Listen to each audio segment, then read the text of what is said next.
ஆண்டவராகிய இயேசு கிறிஸ்துவின் நாமத்தினாலே இந்த வீடியோவின் வாயிலாக சந்திப்பதில் நான் மகிழ்ச்சி அடைகிறேன்.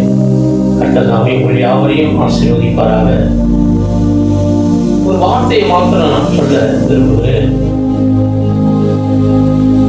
இயேசு சொன்னார், மனம் திரும்புங்கள், பரலோக ராஜ்யம் சமீபத்தில் இருக்கிறது என்று. இன்னைக்கு கடைசி காலத்தில் நாம் வாழ்ந்து கொண்டு இருக்கிறோம். ஏதோ ரட்சிக்கப்படாதவங்களை மாத்திரம் ஆண்டவர் சொல்லல, ரட்சிக்கப்பட்ட நம்மையும் பார்த்து கர்த்தர் சொல்லுகிறார். இன்னைக்கு மனம் திரும்புதல் ரொம்ப ரொம்ப அவசியமா இருக்குது.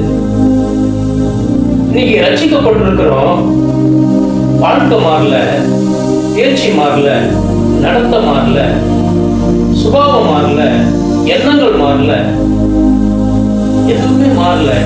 இன்னைக்கு ஒரு சில கிறிஸ்தவர்களுக்கு இருக்கிறதுனாலதான் தேவனுடைய நாமம் பகிரங்கமாக தூசிக்கப்படுகிறது.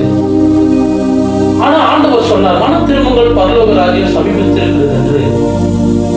இன்றைக்கு மனம் திரும்பின ஒரு காரியமே அநேகருடைய வாழ்க்கையில இல்லை. அப்ப நாம எப்படி பரலோகம் போக முடியும்? நம்ம வாழ்க்கை மாறல, எதுவுமே மாறல. அப்ப நாம எப்படி பரலோக ராஜ்யத்துக்கு போக முடியும்? பரலோக ராஜ்யம் சமீபத்தில் இருக்கிறது என்று சொன்னார் ஆண்டவர். இன்னைக்கு கடைசி காலத்துல இன்னைக்கு அநேக காரியங்கள் நடந்து கொண்டிருக்கிறது. நம்ம ஆண்டவராகிய இயேசு கிறிஸ்து சீக்கிரமாய் வரப்போகிறார். இன்னைக்கு அநேக இடங்களில பஞ்சங்களும் கொள்ளை நோய்களும் பூமி அதிர்ச்சிகளும் பல இடங்களில் உண்டாகும் என்று கர்த்தர் சொன்னார். யுத்தங்களின் செய்திகளையும் கேள்விப்படுவீர்கள் என்று கர்த்தர் சொன்னார். இன்னைக்கு ஆண்டவர் சொன்ன வார்த்தை எல்லாம் நிறைவேறிக் கொண்டிருக்கிறது. ஒருவேளை ஆண்டவராகிய இயேசு கிறிஸ்து நாளில வருவார் என்று சொன்னார்.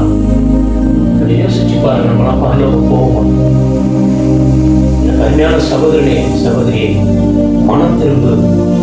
கர்த்தருடைய வருகை சமீபமாக இருக்கிறது. அவர் சீக்கிரமாய் வரப்போகிறார். மனம் திரும்பினா மட்டும்தான் நம்ம பரலோகத்திற்கு போக முடியும். இந்த வார்த்தை உங்களுக்கு ஆசீர்வாதமாக இருக்கணும் விசுவாசிக்கிறேன். கர்த்தர் தாமே உங்கள் யாவரையும் ஆசீர்வதிப்பாராக.